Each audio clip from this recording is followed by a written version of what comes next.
Hi friends, this is doctor Sathishkumar. So ரீசெண்டாக சில நண்பர்கள் கேட்ட கேள்வி என்ன சார், எனக்கு ஆணூருக்கு மேலே சின்ன மறு மாதிரி வந்திருக்கு. ஸோ அதாவது வாட்ஸ் மாதிரி வந்திருக்கு. ஸோ இதுக்கு ஏதாச்சும் டெஸ்ட் எடுக்கணுமா?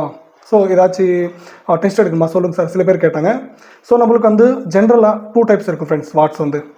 ஸோ டைப் 1 வந்து உடம்பு மேலே வரும். டைப் 2 வந்து ஜெனிட்டல் ஆர்கான். ஸோ அதாவது உங்களுக்கு ப்ரைவேட் பார்ட் மேலே, ஸோ ஆணுக்காட்டும் பெண்களுக்கு 2 பேர் both are. So private part மேலே அதிகம் வரத்துக்கு வாய்ப்பு இருக்குது. ஸோ இது வந்து பர்டிகுலராக நீங்கள் டெஸ்ட் எதுவும் எடுக்க வேண்டிய தேவையில்லை ஃப்ரெண்ட்ஸ். ஸோ எதனாலனா ஈஸியாக சிம்டம் பார்த்து, ஸோ அந்த எங்கே சிம்டம்ஸ் இருக்கோ அதை பார்த்து ஈஸியாக ஐடென்டிஃபை பண்ணிக்கலாம். இது ஒரு செக்ஸுவலி டிரான்ஸ்மிட்டட் இன்ஃபெக்ஷன். ஸோ இது வந்து human papilloma virus, HPV infection சொல்லுவாங்க. ஸோ இந்த வைரஸ்னால உங்களுக்கு வரக்கூடிய ஒரு இன்ஃபெக்ஷன். உங்களுக்கு டவுட் இருக்கலாம், இது ரொம்ப டேஞ்சரானு. So as soon as possible பார்க்கலாம், ட்ரீட்மெண்ட் எடுக்கலாம். கொஞ்சம் வரைக்கும் அது டேஞ்சரே சொல்லிக்கலாம் ஃப்ரெண்ட்ஸ். ஓகேவா? ஸோ இது பர்டிகுலர் டெஸ்ட் எதுவும் தேவையில்லை. ஸோ ஈஸியாக சிம்டம் பார்த்து ஐடென்டிஃபை பண்ணிக்கலாம். ஓகேண்ணா, தேங்க்யூ.